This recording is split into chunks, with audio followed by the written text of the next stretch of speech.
I'll introduce. Okay. And we're live. Hello, everybody, and welcome to LinkedIn Live. We've got a packed house this evening where we're going to be talking about esports and enrichment. So it comes from the Education Committee, and I'll start by introducing everybody, and we'll go with Tyler. Tyler, new to LinkedIn Live with Esports Trade Association, but just as importantly, my co-host this evening, and also the new co-chair of the Education Committee. So I'd like to welcome you on board on both counts, Tyler, and we'll look forward to hearing from you. We've got Baxter, who's the esports program lead at Swindon College, who's up to all sorts of innovative things there, and we'll be hearing from Chris later. We're joined by the effervescent Tom Rogerson from Cottesmore Prep School, who has a very kind of different perspective on kind of like the school where he's at, and then how he's bringing esports in, but I'll leave that to Tom to discuss. And then we've also got the co-founders of DAIGON Esports, David Higginson and Elliot Mack. And I'd like to firstly thank you all for joining. I appreciate you all coming together this evening, and I know some of you are in far-flung places and it's ridiculous time, so I do really appreciate it. And then obviously we've got Johanna from the Esports Trade Association, who I can't even explain all of the things that she does. But as we go through, Johanna will be telling us about some of the things that we're here for at the Esports Trade Association. So what we'll do, we'll get started. And I think, although we're talking about extracurricular activity and esports, I think I'm going to start with you, Chris. So we've obviously known each other for years, and we've spoken many times, and we've had the privilege of meeting at events. To start with, just kind of like talk about what you do in your position at Swindon, and then we'll take it from there. Okay, thank you, Nick. So yeah, I head up the whole of esports at New College Swindon. So ranging from level 2 into level 3, and we're launching a HND in esports in September 25. So we'll then offer level 2, level 3, level 4, and level 5, all full time. I got into esports 4 years ago, just as a lecturer to cover, basic nutrition, fitness, and well-being. And then within that year, I then became program leader. And in that time, we've just seen the program grow and grow. I've got a dedicated esports room that comes with gaming chairs, PCs, and all of those extras. And students use that daily. In education, I get to see the influence that esports has within esports for students, and the power that they're using the subject of significant interest for them to then harness their time with college, full attendance, expanding the industry as a whole, rather than just this perception that they're just coming into game in my classroom, the whole industry as a whole, and using skills that can be transferred across any industry, but using it mainly in esports. And I think one of the things that I've been impressed with what you're doing at New Swindon, Chris, is the way that you've created a progression pathway for your students, for your learners, from which potentially could last over 5 years, 4 years, 5 years. So they do a year at level 2, 2 years at level 3, and then 2 at level 4 and level 5. And I think that kind of demonstrates the impact that esports has had within education, because there are colleges who are running level 2 and level 3.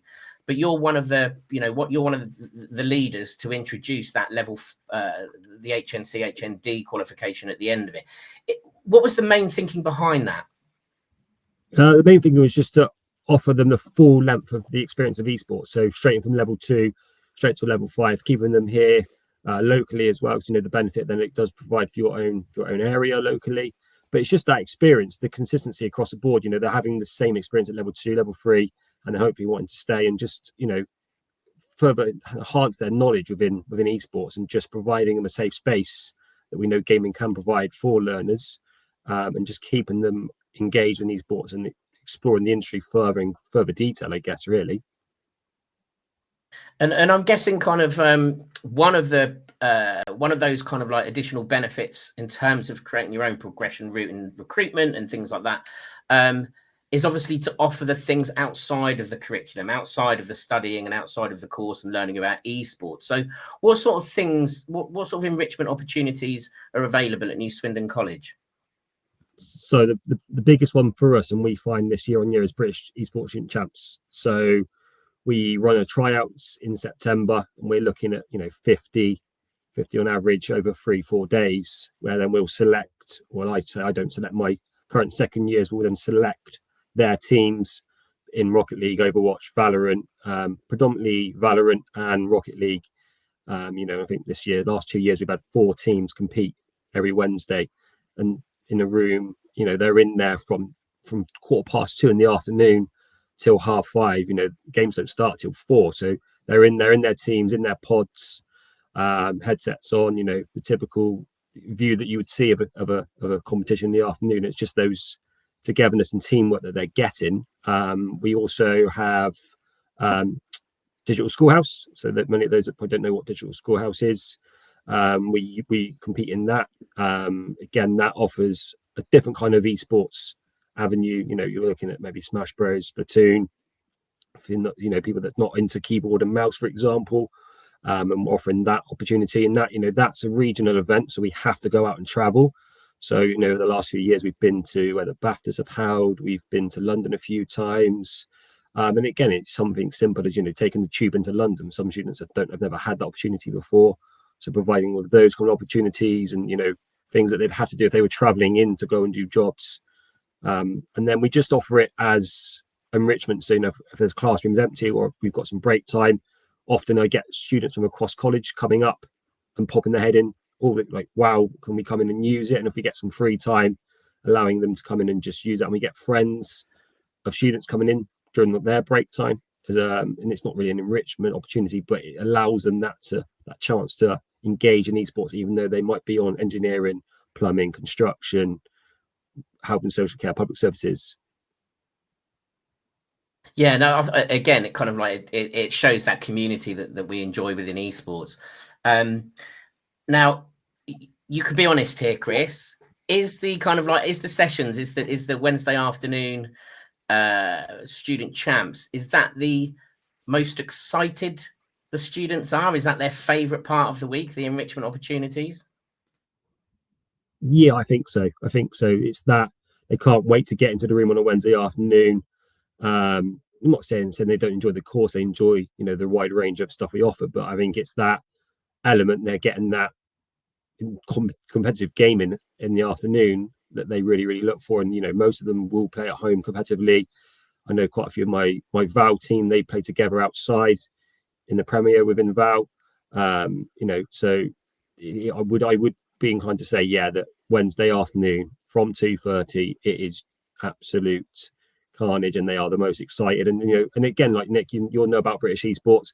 Thursday morning, they'll come in the next morning. They want to know results from the other teams. They want to know where they are. They want to know how the other teams get in. They're trying to predict who they're going to play the following week. So they're trying to figure out, and then they're asking for tags, details, trying to do their own research, like you would at competitive sport, for example. Yeah, and the reason I asked you that question is I know from experience that Wednesday afternoon, the buzz around the college, from, like you say, not all esports students either, people from all around the college is immense. Tyler, if we can just cross across to you. Again, your kind of like your background is based within education and on the curriculum side and lecturing side of esports. But I know in your previous role at York College, I think, you did lots of extra activity and enrichment activities there. Did you want to just talk us through some of those? Yeah, so my story is going to be parallel to Chris. We were also student champs, and yeah, it was. We had in the first we had it quite interesting in the first of the second year. In the first year, they gave us actually 6 hours a week of time in the development centre, which was where we did competitions, and 4.5 of those hours were, not competing. They were training. They were doing other things. And a lot of the time we gave students, a lot of free reign, and we tried to keep sessions as unstructured or loosely structured as possible. Maybe it was like, we're going to work on communication today, but also a lot of the time it was, right, you have something to work on. Look at your last games. Let's go and implement. Focus on that implementation. We had a lot of time on Wednesday for competitions and competing. Due to like the way it was structured, we didn't always necessarily have a lot of time for competitions that weren't in the British Esports Student Champs, which is for better or for worse. I think it kept a hat on things, but also limited the games that some of the learners could play. We found it really interesting as well when we had learners for some games, but not others. So, for example, we had a lot of interest in. Someone is at the front door. We had a lot of interest in some games, particularly 18 rated. But we just couldn't get away with playing. We couldn't get approval for. So we were, we had to do what we can. And so it's like a lot of the students who were really interested in Counter-Strike ended up playing Valorant for us instead, the most comparable title of those. And yeah. So that's kind of where we are. At Sophia now, we do a lot of enrichments as well. We were really lucky to get to play in the Cottesmore tournaments, for example. And I'm actually wearing the Next Level Problem Solvers top right now that they sent me. We got to compete over there as well, which was all about it was a problem-solving competition. So kind of esports adjacent. It was really interesting. And what are the benefits to the students? What do they kind of get out of it? Obviously, they enjoy playing the games and competing, but what are those sorts of things that they're learning from it? I mean, you've got this first picture here, so maybe talk us through this and what this event was, and then like we can have a look at the next couple of pictures. Yeah, sure. So this is there's a few of us here. So this was taken at York College. They posted this to their social medias. I don't look most flattering in this, but this was our Rocket League team. So we had the opportunity to play at Bet Show in 2024 in January earlier this year. Where they won a competition with British Esports Association, as well as they won one with Scan Computers, which was exceptional.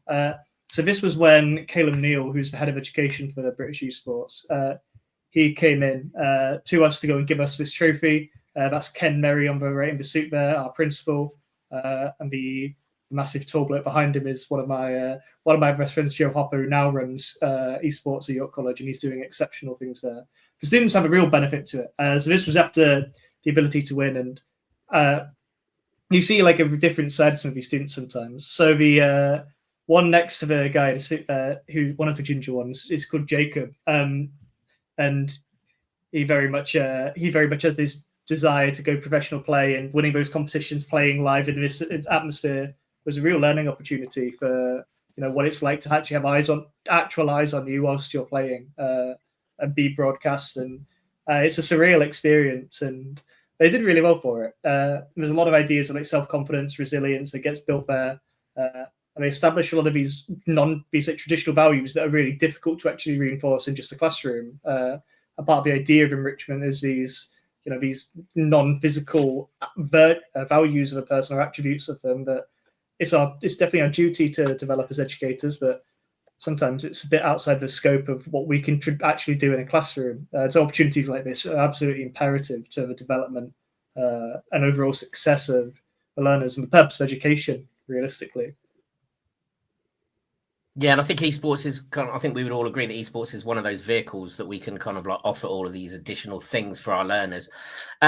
So going from Tyler, who's in education, we're going to stick with somebody else who's in education, but a very different sort of education. Tom, headmaster at Cottesmore School. If you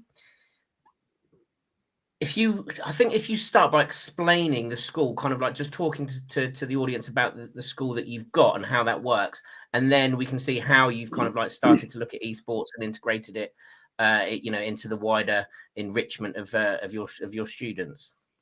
Yeah.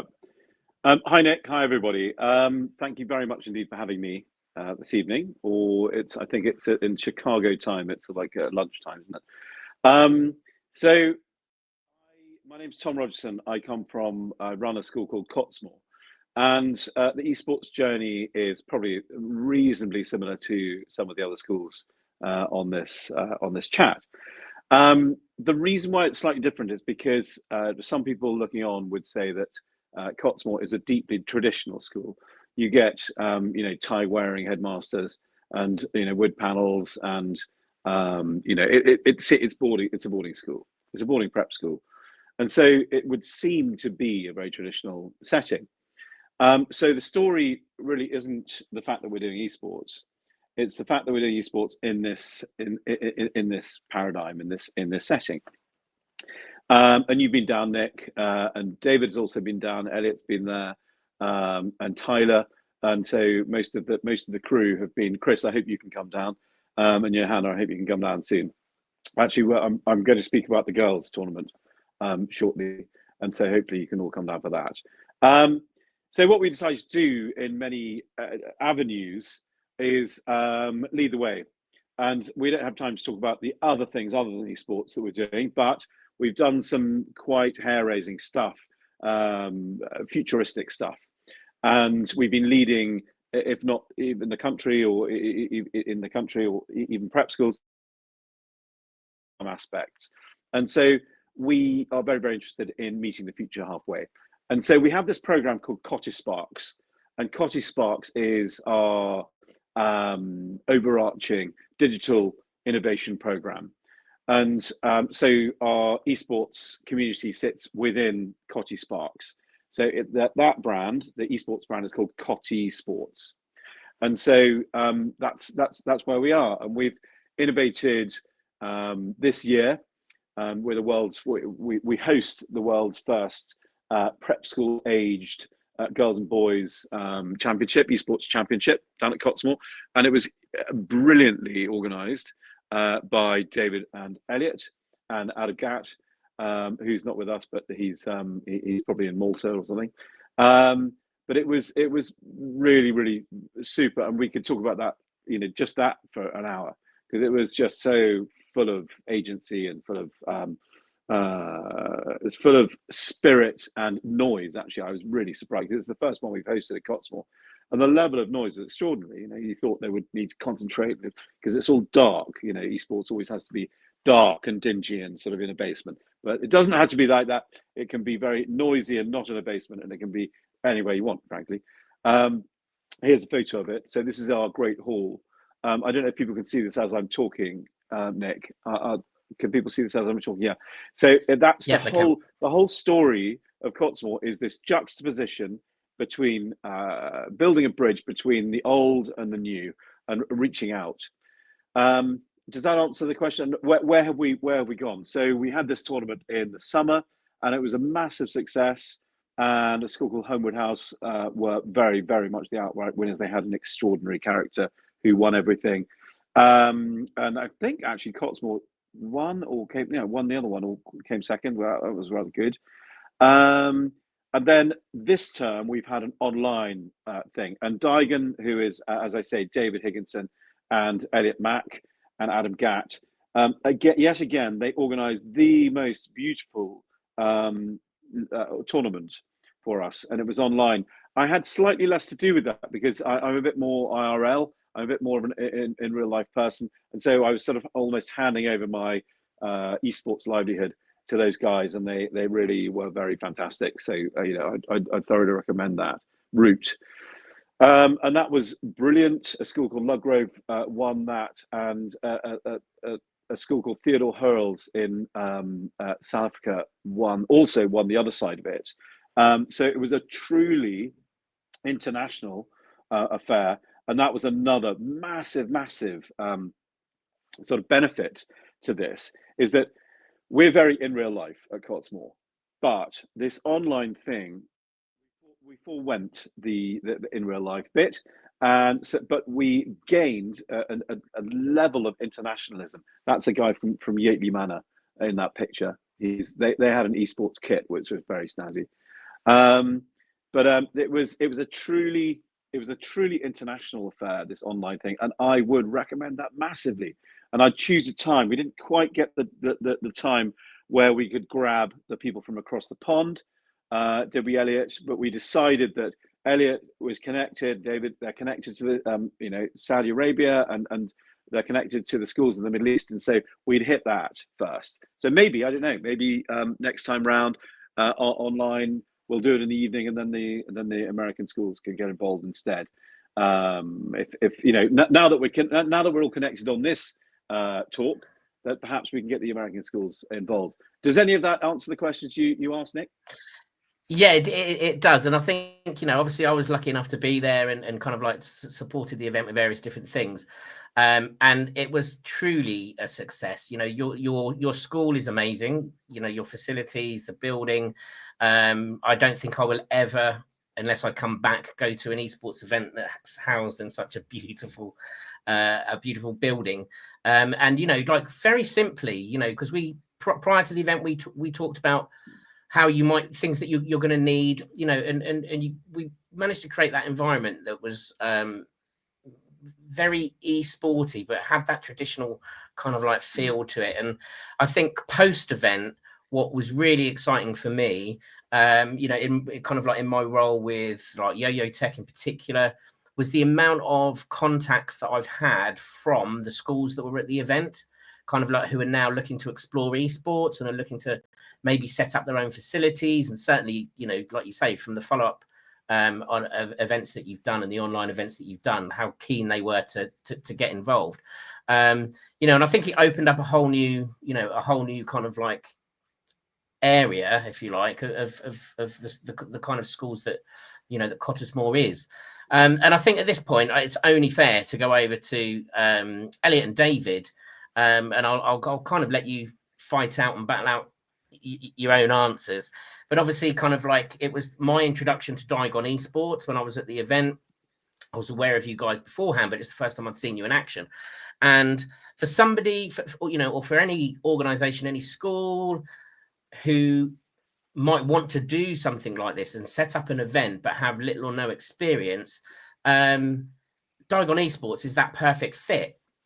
So talk to me about, before you talk about kind of like Cottesmore and the events and all the other stuff, just talk to me about DAIGON and where DAIGON started and what DAIGON do, because I think that kind of like that context will help kind of put that into the enrichment area that we're discussing this evening.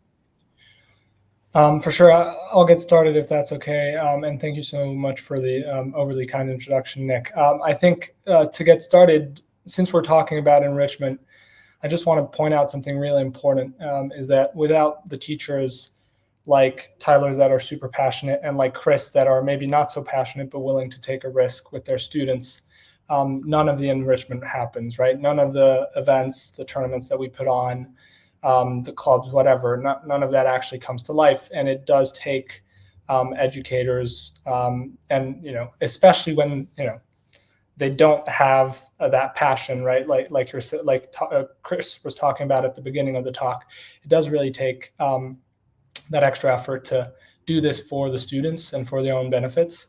And, you know, it also takes obviously leading schools that are willing to take a risk, kind of like Tom alluded to. So before we talk a little bit about us, I wanted to also emphasize that at the end of the day, it's the educators and the schools that are willing to kind of take a risk and pioneer this that really kind of make it happen. And on that note, I'll kind of pass it over to David to maybe just share a little bit about our story, and then we can go back on kind of bits and pieces, I guess. Yeah, sure. So, I mean, we started formally just over 2 years ago.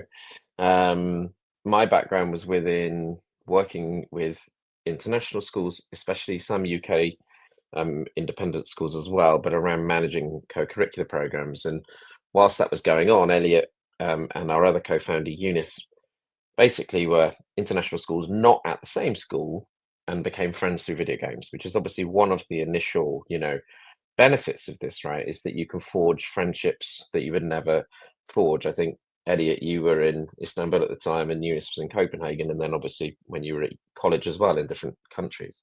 I think that's a really interesting part of what this is. And we reached out when we started to athletic and activities directors at schools around their enrichment programs and around esports.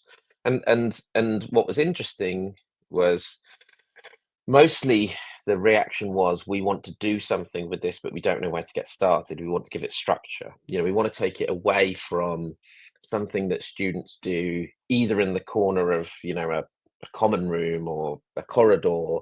And sometimes we're not quite sure what they're doing, and give it structure and education and balance. And I think that's really interesting. And that's one of the things obviously that we try and help with. But I think what was also interesting, and Tom is very much at the forefront of this, But actually, what we found was that head teachers especially were quite open to this. Obviously, they need support.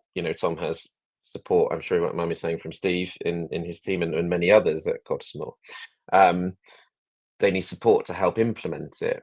But actually, the senior leaders at the school have been open, because they realise they've often got sons or daughters who've gamed. They realise that it needs to that they need an outlet for this. And so I think that's been really, really cool. And I think just kind of while we elaborate on that, what Chris said, and I think this might have been in our warm up to this call, around not being a gamer himself, which I would also say about myself, Chris.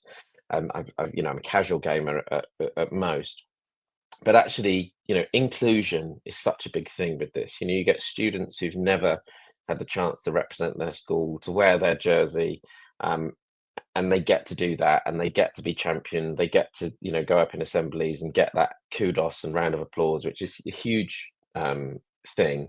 And I think that's a very interesting one for directors of sport, especially, to think on, because, that is a really important piece. Certainly in my view, and I'm sure everyone here would agree, that, having a broad program, not just for physical sports, actually, creates that inclusion. But also the skills that you build in esports, which Tyler, Chris, and Tom would have experienced firsthand, are phenomenal. Huge value there. And the link to jobs and industry. This is a huge industry that we're in, if you talk about the video game industry. So I think those people who are on here who are skeptics, I know there were a few comments in the lead up to this on a few of our LinkedIn posts around skeptics. I think those things are things that are the reality. Of course we need balance. Of course we're not saying don't play cricket or football or this or that, but giving a broad enrichment program where esports is a thing is certainly our passion. So I know I've waffled on a bit there, but I hope that's helpful context. No, that's really good, David.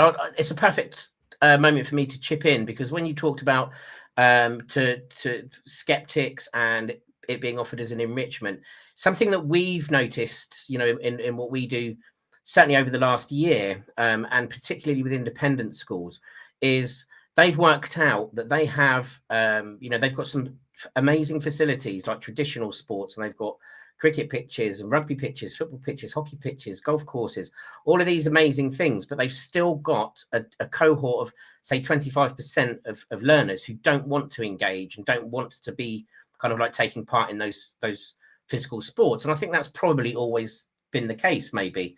But now what a lot of educators are starting to realize is that there are options to engage that 25%. And one of those options is esports. And so what we're finding is that we're putting in like an esports facility at a school that is not being used for curricular purpose at all. It's not it's purely for enrichment, but also for the PE teachers or sports teachers, physical education teachers, to use as the vehicle to teach them the same skills that they would teach naturally as part of their teaching of those traditional sports. They've worked out that teamwork and strategy and quick thinking, communication, all of those things, you can do exactly that through esports. And that's been kind of like quite an eye-opener for me. I think standard colleges, or like further education colleges here in the UK, a lot of colleges, the sports teachers have worked this out almost since the launch of the BTEC back in 2020. So they've been doing that already. Whereas now we're getting like a different sector that aren't using the same qualifications or the same curriculum. They're now seeing the enrichment values and the opportunities that esports offers, which is really kind of like exciting.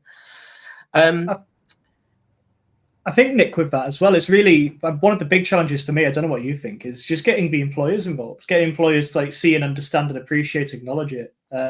This is a big one, but we had a big challenge with. It's the two main stakeholders that we always had the biggest battle with when we were recruiting for esports was the children, the students, the learners, etc. The young people, they were just jumping on it, running all over it. They were attacking it. It was the parents and it was the employees at the end of it who were saying, why would we, why is this the course? If they want to learn digital skills, why aren't they doing computer science or If they want to learn business, why are they learning business? Why are they doing it through this vehicle? And making employers see when they have a BTEC in esports, that doesn't mean they spent 2 years playing video games at college. That means that they did business for a bit, they did sports for a bit, and actually they had this, that, and the other.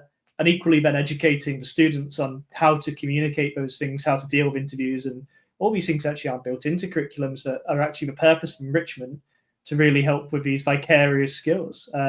Esports is, as we've all kind of said, esports is probably the king of vicarious skills development, maybe next to traditional sports, the teamwork and communication, etc. Anything to do with leadership. And yeah, so it's communicating these and making people understand it. And I think you raised some really good points there, Tyler. And I'm going to come back to you in a second, Elliot, because I think I need to revisit.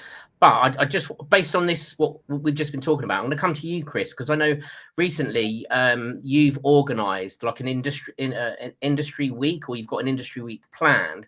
So based on what Tyler just said, how difficult has it been for you to find industry professionals, organisations to engage and get involved?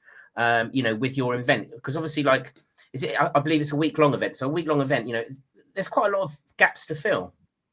The esports mixer, the questionnaire that I sent out, is that what you're referring to, Nick? Yeah, and the post, you saw a post that you put up about the which was linked to that, which was linked to the questionnaire. Yeah. So I, going back on your point, Tyler, is that I'm in the Southwest. I think we're quite distant from everybody else, in terms of employers and stakeholders.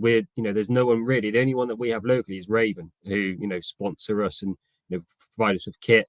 But in terms of that, and obviously I'm quite fortunate. We were able to get a local company called Black Nova on board as a sponsor and a partner, and put forward some money to provide us with the opportunity to buy a kit.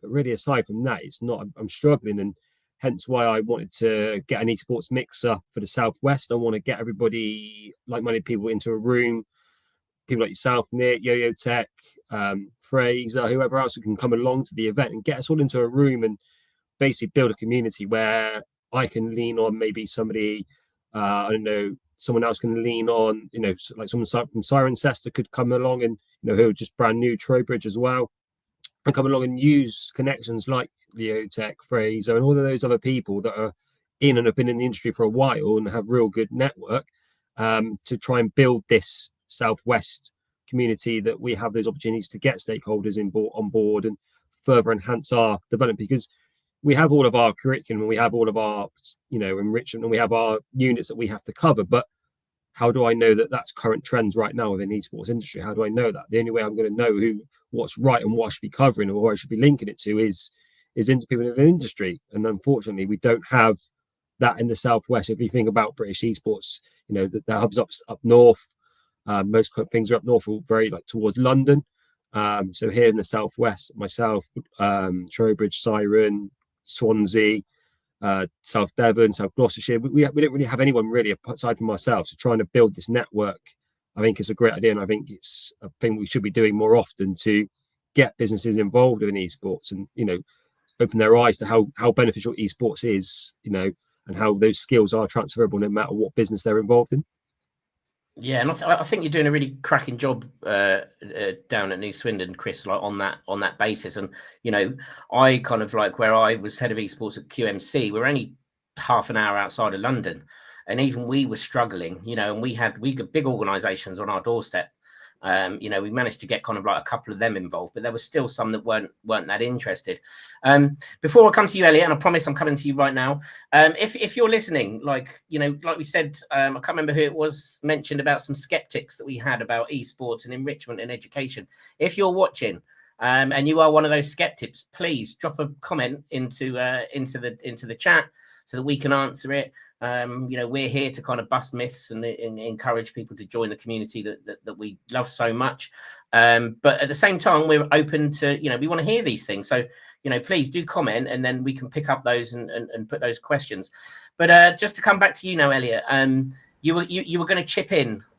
Yeah, I just wanted to kind of bounce back on what you and Tyler said about kind of the relationship between sports and esports, on kind of two key things. I think Nick, you mentioned how like for a lot of students, that kind of 25%, this might be, you know, like they might not be engaging in these other kind of traditional sports activities. And I think for me, it goes even further than that. And if you think back to how this was before this was a thing, it's not so much about, you know, are they participating in other sporting activities or not, because most of the time they are, but it's about also where can they shine, right?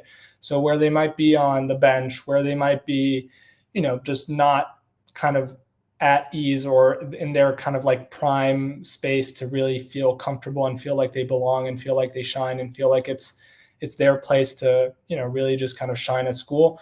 Esports can be that. So I think, you know, even beyond the dichotomy between like, are they doing sports or not, or are they doing esports? Like beyond that, it's like, where do they feel comfortable? Where do they feel like they, as Tyler kind of touched on, have that ability to lead and have that ability to kind of really shine? And I think that at the end of the day, that's really kind of the crux here is, how can we make sure that every student has that opportunity to find that space at school? And for some, that's arts, right? For some, that's, you know, arts competition, theater, whatever it might be. But you can see it when a child kind of finds their place and they just light up. And for a lot of students, that can be esports, for sure. Elliot, I just want to add to that. So I don't know if anyone does how much reading people do, but there was a really interesting report about the Education Policy Institute, all about enrichment and about this. And this, I think this is one of the biggest strengths of esports and why I think we use it so heavily and encourage it, particularly with higher needs learners. Learners who have SEND or EHCPs are more than up to 75 to 50% less likely to engage in traditional sports in schools. In traditional schooling, they are far less likely on average to engage in this. I don't know what your numbers were like, Chris, for this, but I know when I was at your college, and I won't obviously name any students, we had a lot of interest, particularly from additional needs learners or learners with SEND.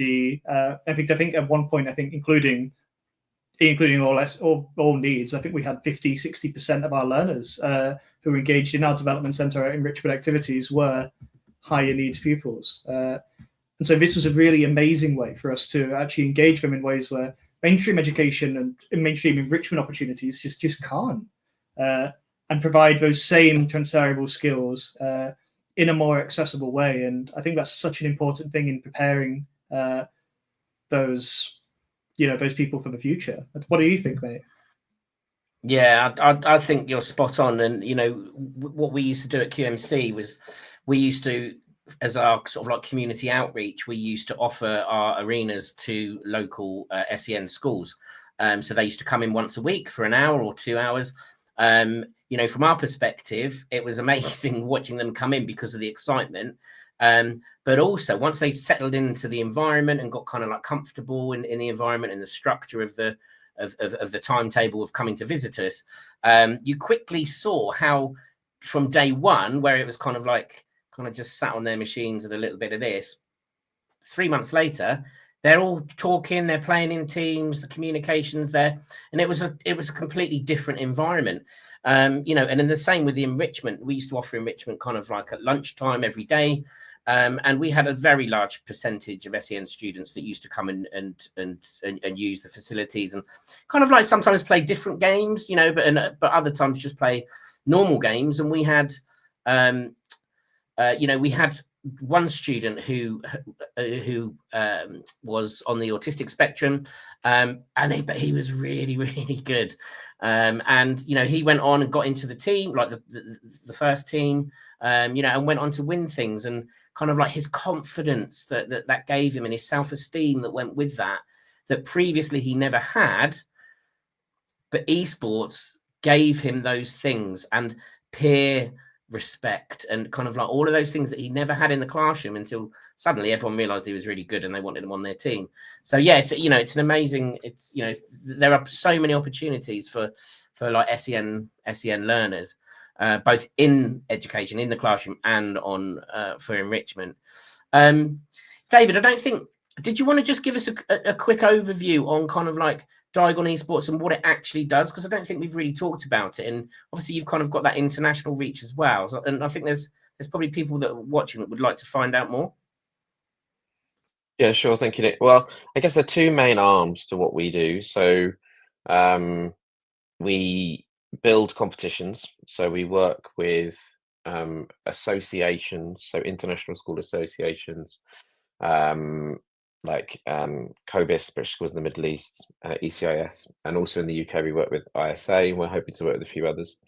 We also work with schools like Tom's who are wanting to run either in person or online. Tom has done both, which is fantastic, to help them build their event, run their event, and then on top of that, and Tom, you touched on this, Nick, actually, around the kind of post Cottesmore in-person event. Schools often want to build on that, and then how do we build on that? How do we make it sustainable? So we help schools build a sustainable esports program effectively with an out-of-the-box solution. So we build education curriculum using video games as the medium effectively to upskill students, get them ready for competitions, etc., etc. So that's what we do. So thank you. I mean, and obviously anyone who wants to get in touch with us, please do. One other quick point, and you were talking about the places to shine for students as well, and I think obviously we all agree on that. That the thing that I don't think any of us have quite mentioned yet, and it was something that I was reminded of only recently, is one of our schools referred to this as a social pathway. You know, because the students who are taking part in the esports are not, you know, some of them are also part of the football team or the rugby team or the whatever, or they might be perceived to be, forgive me using, you know, the cool kid, whatever it might be. And so when you've got, you know, that mixture of the students who are struggling to find their spot playing alongside those other students who might be more confident socially, etc., you then also, we have schools telling us they start to see these students breaking into different social circles. And again, this is why I find it amazing that there are so many skeptics. Like, it's fine, of course it's fine to be a skeptic, but I find it amazing where we are in 2024 that there are still so many skeptics, because you know, of course you need structure, etc., etc., but this is an incredible vehicle for learning and social pathways. What 100%. Now, Christopher, I remember right, you mentioned to me before that you worked with a school on their environment, and I've lots to comment on that with reaching for those SEND pupils. Is that right? Yeah. So I've got a friend of mine works for a local SMH school in the local area for a school. Just to give you a quick breakdown: kids that are being kicked out of mainstream education, can't get into mainstream education, have VHCPs and all of that. And basically, I offered them 1 hour a week, pretty much like yourself, Nick, where they could bring their students to my college, to my room, and use my facilities to game, whatever that would be. Roblox, whatever, arcade game, Valorant, Overwatch, whatever they wanted it to be. And this was used as a tool to get them out of their school, and also to encourage positive behavior and attendance within, you know, because we're talking kids in there that would be in holds, for example, by staff, kicking off. They're coming from very troubled backgrounds of home life, so wouldn't even have a PC or a console at home. So coming in and using, you know, sitting in a Corsair gaming chair, for example, for them was like a wow factor, you know. And I then, after the year, obviously we stopped it because obviously student champs now. But I then spoke to one of the school leads there, and the feedback I got from that was that those students that were attending my enrichment, their attendance went up, their behaviour went up, the attitude towards education became better. They were striving to come to class and go to that, because if they didn't go to class, they knew they couldn't come, and they had to be behaved as well while away from site. And, you know, and that, you know, we're talking secondary schools, year 7s to year 11s. I only had 10, 15 of them every week, but, you know, they were eager to come. They were here so pleasantly. I just think it's that enrichment opportunity that esports provides those kids that don't have the luxuries that, you know, some of my students might have. You know, having a console or a PC or whatever, or coming from a troubled background. Esports plays such a powerful tool to offer opportunities for children who, you know, are disadvantaged or whatever it might be. So I just want to kind of touch on that quickly. You've really hit the nail on the head. That's great. That's great. it's all about meeting them where they are. Like you've just said, it's if they are. I mean, I think the statistic is something like 90% of people below the age of 15 or whatever play video games in the United States. That's 90%. Meeting, reaching almost everyone, and it's absolutely it's probably the most inclusive program you could ever include in a school, which is it's absolutely exceptional. And as you say, like when you're giving them this opportunity to get there. They excel with it. I've had the same thing working with with a school that typically tradition deals with differentiated. Oh my gosh, okay. We'll get to that in a second. Deals with a lot of traditional differentiated needs in London, and we've had the absolute amazing success of, someone who's traditionally a naughty boy. The teachers kind of warned me everything, and we've absolutely seen a completely different side of him in esports, of just reaching him in this different way, and it's been absolutely exceptional. We do have a massive question on the screen. Well, 4 questions. Tyler, just very quickly before we go to the questions, I just wanted to link it in with the SEN discussion and talk about girls. And I know, Tom, that's something you're very passionate about and something that you're proactively, promoting within Cottesmore. Is again, you kind of like girls are often kind of like seen as the lesser engaged in certain things or whatever, or in like traditional sport, and gaming is a perfect tool for them, for all girls as well. Yeah, thanks, Nick. I was sort of typing away in the background, saying, can we sort of ask each other questions? Actually, it's not for me to speak; it's for me to ask the listeners and the panel about girls and gaming and girls in esports. So I think it was Elliot, or I think it was Adam, or maybe David was telling me that 51% of the world's gamers, or 52% of the world's gamers, are female. And yet we had Cottesmore's esports tournament in the summer. And what happened was there were 3, 4, 5 girls, and there were about 80 or 90 people there. And so that immediately, as they arrived and as every single team appeared, and we realized we had all the teams and they'd all arrived, and we were sort of organizing them and having snacks, whatever. I realized, and that was the point when I said to David, we are organizing a girls only esports tournament right then. And it was born at that moment when we were looking at things going, hang on, this is a bit weird.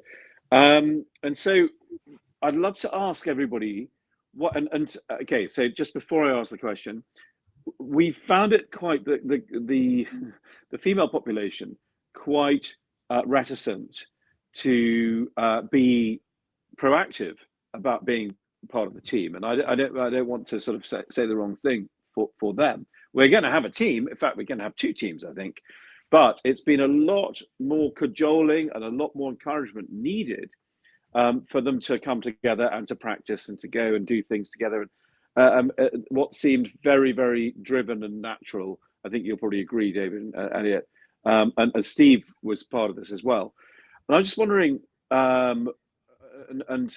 again, we've got a lot of teams signed up. So actually, the reality of the statistics may be different, and we'll sort of circle back after the tournament, Elliot, and we'll see actually, is this true? But it seems as though there's a more reticence and fewer girls who want to engage in competitive gaming and esports. That seems like it to me, and that's just really out to anybody. I don't know anybody. Nick, you can sort of pick on somebody, or you can ask somebody who's listening to answer. But what's that all about, and what do we think that's all about, and how can we address that, and do we need to redress that? I've got my thoughts, but if anyone else would like to jump in at this point, feel free. There's one very quick thing I would just say on that. We're at the early stages at DAIGON in looking at the data behind all of this. We're just getting to the stage now where we've started to get interesting data, but we definitely have a feeling. Our instinct from early looks at this is that girls want to play slightly different games. So that's certainly one element to this. I think the other thing, just from what we do, and we kind of focus on students from age sort of 8 or 9 to 13, 14. So I guess our experience would be slightly different perhaps to Tyler's and Chris's, and it'd be interesting to get your view on that. But I think what we have seen, Tom, as you know, is, for example, Brawl Stars seems to be quite popular among girls in our initial engagement, and obviously we're going to continue to explore that, but I'll leave it to some of the more professional educators to probably comment there too. I'm just going to chime in on that, David, because just because you mentioned Brawl Stars there, we entered the Brawl Stars competition, and we did have I think we had 50%. We had 4 players on our team. We had 50% female representation there. We just opened up sign-ups and registrations, and 50% of our participants were female. I don't have the exact numbers. There is when it asks when the numbers are, it is roughly 48% of people who play video games are female. A lot of those people who do it don't do it on dedicated platforms. And what that means is, to anyone who doesn't understand that, is that they do it traditionally on mobile phones or devices they already have, and things like this, or they do it on like a laptop that they have for work anyway. So whereas you see, I think the numbers do reflect this. I don't have them to hand. Traditionally, males are much more likely to go out and buy a PlayStation or I've got a £3,000 gaming computer next to me. Don't rob me. I've got all this. I think it's traditionally that females are much less likely to spend, to go out of their way. And there's definitely a social aspect to it. Like, so from a sociological perspective, there must be this idea of labeling, like, do I want to be associated with this? And this idea of what does that make me then? But it's really interesting ideas. Are you bringing a girls' team to the Cottesmore Girls 2021 on the 21st of January? Are you bringing them down? We were looking at it. We didn't realise when we said we'd love to. It depends on the games. It's probably the first thing. Because waiting to hear that. We would love to. And as well, a lot of our learners at Sophia High are international. If there is a game where we could get the interest and we have people already in the UK to do it, then we would love to. If we need a full team and half our team's international, we probably won't be able to. It's very, very inclusive. And yes, there will be some people who are really, really good. But also, I think, Elliot and David, I think we're going to make it a very, very inclusive environment and break up rooms with other things going on. And so, yeah. Awesome. So, yeah.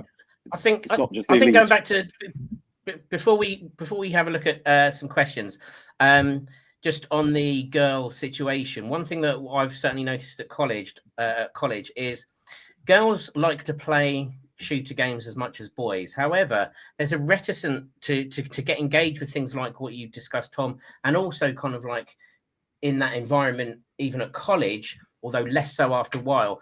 And I think some of that has to do with toxicity within lobbies. The minute they log into a lobby to play Call of Duty or whatever, and then people find out that they're girls, that they're female, they quite often get obviously very unnecessary and uncalled for abuse. And I think that kind of makes them hold back slightly and not be that kind of like, yeah, this is my game, this is what I play. So they almost do it in silence at home, and they don't talk, because as soon as they talk, they know that they'll be recognized as a girl and probably get some negativity from it. And I think that has an impact as well. But that was just my final point on that. We've only got 5 minutes or so left. And I believe we've had a question or questions from Mohammed, Johanna, if we can have a look at those. And I think the first one is, and I'm just going to let you, we've got 5 minutes. So I'm going to let whoever wants to pick them up. Okay. So these questions have come from Pakistan. How can schools partner with esports organizations for career pathways? Who wants to take that one? Chris, that one for you? Yeah, I just think you've got to reach out. I think you've got to, I'm in that position where trying to get people in. I was quite fortunate. Like I said, I got Black Nova in. There was work behind the scenes. They came in for a college tour. It got brought up. But again, I think you just kind of be a bit proactive, take, almost bite the bullet and kind of reach out to people and just see and get yourself out there. And, we've got so much social media for me as a brand and as a college. So I think we're always trying to get out there, tagging people in, trying to get on, events like this, for example. These are always good things for you. And just building your profile really, and just kind of identify who you want first, who is your partner, who's going to benefit you most, what is it you're trying to get out of that, I think, and then go from there and reach out.